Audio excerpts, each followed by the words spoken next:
São 7h31. Sabe que normalmente o jornalista, que é tão acostumado com as notícias ligadas à violência, crimes, normalmente cria uma couraça para tentar se blindar. Mas tem alguns assuntos, alguns casos em especial, quando envolvem violência contra crianças, que costumam tocar mesmo os mais experientes. Estou falando isso porque confesso que tem um caso que desde o início me deixa muito tocado, que é a morte da menina Agatha Félix, 8 anos, no Rio de Janeiro.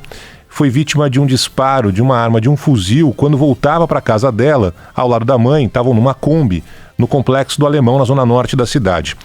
Inicialmente, a versão oficial dos policiais que teria havido uma troca de tiros com bandidos, mas todas as testemunhas que lá estavam, que presenciaram o disparo, disseram que não houve confronto e que os policiais atiraram para acertar 2 suspeitos que estavam numa moto, mas o disparo acabou perfurando a lataria da Kombi e atingiu a menina Agatha, que morreu.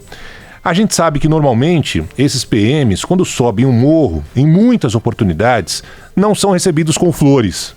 Mas nesse caso específico, todos os depoimentos indicam que no momento, naquele instante, havia calma, normalidade, não tinha disparo, não fazia sentido, portanto, esse tipo de tiro. Aliás, essa foi a conclusão do inquérito realizado pelo Ministério Público, que denunciou ontem o policial militar Rodrigo José de Matos Soares. Ele foi indiciado por homicídio qualificado. Se for condenado, esse agente, Rodrigo Soares, poderá cumprir uma pena de 12 a 30 anos de prisão. O Ministério Público também solicitou à Justiça que o PM seja afastado do policiamento de rua e tenha suspensa a autorização de porte de arma de fogo. Na denúncia, o Ministério Público diz que o projétil disparado por Rodrigo Soares acabou ricocheteando num poste, ou seja, foi desviado pelo impacto no concreto, se fragmentou e um dos fragmentos atingiu a menina Agatha, ou seja, a criança não era o alvo, de fato, mas a bala do fuzil, que tinha como alvo quem estava na moto, e ao que tudo indica, quem estava na moto também não estava armado, estaria segurando uma esquadria de alumínio. Então não foi atingido ninguém na moto, acabou atingindo a menina Agatha com esse disparo de fuzil. Eu já falei outras vezes aqui que um policial militar, que normalmente está sob forte pressão, sob forte emoção, na mira da violência cotidiana, ainda mais em comunidades do Rio de Janeiro, eventualmente pode cometer um erro. O ideal é que nunca fizesse, claro, mas ele pode confundir uma arma, por exemplo, com uma furadeira, algo que já aconteceu no passado. Mas a reação, depois do disparo, depois do tiro atingir uma vítima que não tem nada a ver com a violência diária, é aí que muda, tornando um erro de algo mais grave. Por exemplo, a tese que foi apresentada pela defesa do PM Soares, dizendo que se tratou de legítima defesa. Só que não houve nenhuma agressão aos PMs. E para mim a história mais grave, mais séria, passa um pouco dessa história do momento ali especial. Foi quando ele, não se sabe se ele especificamente, ou se os comparsas dele, os outros que ali estavam, foram até o Hospital Getúlio Vargas para tentar retirar o projétil, tentar sumir com a bala, e foram impedidos por médicos e enfermeiros, numa tentativa clara de esconder uma prova que até agora não teve nenhuma punição. O nosso Carlos Briggs, repórter no Rio de Janeiro, tem um levantamento sobre vítimas de balas perdidas. E a triste conclusão é que não existe nenhuma punição. E aí eu tô falando que não tem punição, seja do lado do bandido, do traficante, que muitas vezes dá o tiro, seja do lado de uma autoridade, de um policial. Não chega a nenhuma conclusão. Você tem uma realidade hoje no Rio de Janeiro onde jovens, crianças, velhos, pessoas que estão ali no seu cotidiano são mortos, vítimas de balas perdidas, e não há nenhum tipo de conclusão dos casos. Nem se o tiro partiu de um policial, nem se o tiro partiu de um traficante. Nessa situação específica, na morte da menina Agatha, já se sabe o nome do policial que deu o disparo, Rodrigo Soares. A arma utilizada, um fuzil. A grave falha, já que ele tentou atingir quem estava numa moto, aparentemente 2 suspeitos ali desarmados. E logo na sequência, uma tentativa de sumir com a principal prova, que foi o projétil do fuzil. Ainda assim, com todos os elementos colocados, com a denúncia do Ministério Público, não há nenhuma certeza de que haverá algum tipo de punição. Porque a gente se lembra, por exemplo, de outro caso recente, em que os militares do Exército, no mesmo Rio de Janeiro, dispararam mais de 80 tiros contra o carro de uma família que estava indo para um chá de bebê, na zona oeste da cidade. E nesse fuzilamento, 2 pessoas morreram. E até agora, ninguém foi punido. Ou seja, se no caso da bala perdida você não sabe se a vítima foi morta por um traficante ou por um PM, não há punição, nesse caso escancarado onde 80 disparos foram dados por agentes do Exército, até agora ninguém foi punido. Então quem garante que mesmo com o inquérito aberto, mesmo a identificação do agente da PM, o agente do Estado que deu o tiro, no caso do assassinato triste da menina Ágata, quem garante que haverá punição? Que alguém vai ser preso? Que vai pagar por isso? De qualquer forma, nosso papel aqui na Band News FM continuar acompanhando essas histórias para saber como elas vão terminar, se é que vão terminar um dia.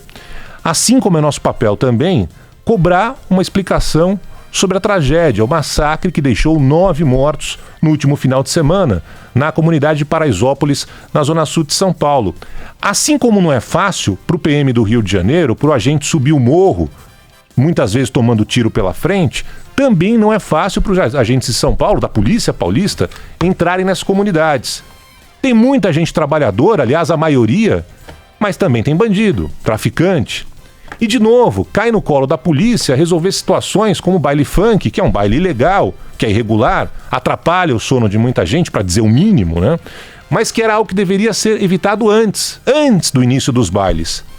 E antes de qualquer coisa, é bom explicar que são situações completamente diferentes. Uma é a realização desses bailes ilegais, que atrapalham há anos o sono dos moradores. A outra situação é abuso policial, que está sendo investigado agora. Aliás, é inaceitável como uma cidade como São Paulo, que tem eventos gigantescos como Parada Gay, como Marcha para Jesus, blocos e mais blocos de carnaval na rua, não consiga organizar uma festa, um baile funk que tem um evidente potencial econômico, mas num ambiente sem incomodar os vizinhos. Porque, infelizmente, o que a gente está vendo agora é que tem muito malandro, esperto, querendo fazer propaganda em cima de 9 caixões. Ontem foi a vez do deputado Pastor Marco Feliciano, que postou o seguinte na rede social dele, no Twitter. Com Paraisópolis, a mídia bandidólatra demoniza a polícia e vitimiza bailes funks, disse o pastor Marco Feliciano. Quero saber o que esses jornalistas fariam se não pudessem dormir 4 dias a semana, porque marginais transformam a rua em uma versão moderna de Sodoma e Gomorra. O deputado, que se diz um homem religioso, ignora solenemente a morte de 9 jovens.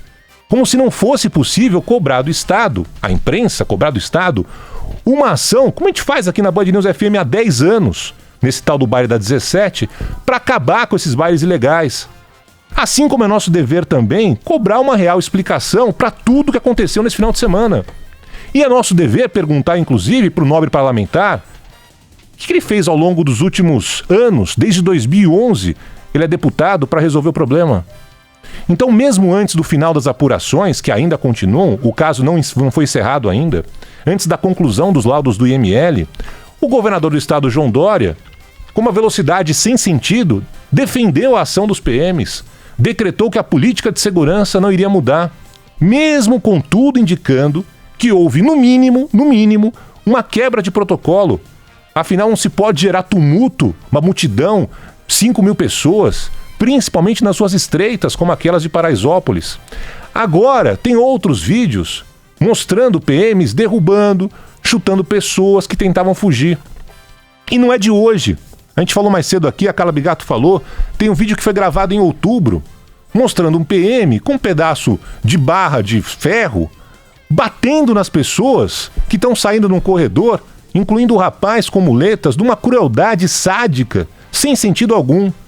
Enquanto os jovens caminhavam ali num corredor, com as mãos na cabeça, esse agente ficava atingindo quem passava como se estivesse rebatendo uma bola num jogo de beisebol. Ontem, essa denúncia da Rede Globo trouxe a informação de que os PMs que participaram da ação dispensaram os médicos do SAMU, os socorristas, que foram chamados para prestar socorro, dizendo que estavam cuidando do caso. Não precisa de vocês não, estamos aqui na área. Do que eles estavam cuidando? Das pessoas que estavam correndo desesperadas ali por causa das bombas do baile funk da 17? É assim que a PM estava cuidando dos feridos? Que vai saber lá, eu fico imaginando hoje a cabeça do pai e da mãe desses jovens que morreram, sabendo que os socorristas foram impedidos de entrar na comunidade. Porque os PMs falam assim, não, tá tudo em casa. Dispensaram o SAMU. O governador de São Paulo disse que não se pode condenar uma corporação. E aí voltou a fazer propaganda, dizendo que a PM do estado de São Paulo é a mais bem treinada do país, a melhor polícia do Brasil. Disse que não se pode condenar se foram 2, 3, 4, 5 ou 6. E eu concordo, governador. Só que eu não vi ninguém condenando a polícia militar do estado de São Paulo como corporação. O que eu vi foi o governador do estado, de forma absolutamente precipitada, antes de todos os laudos serem concluídos, sem as testemunhas terem sido ouvidas até agora, já ter dado o veredito de que a ação foi correta e que a política de segurança do estado é um sucesso e que não vai ser alterada. Então quem já absolveu foi o senhor, governador.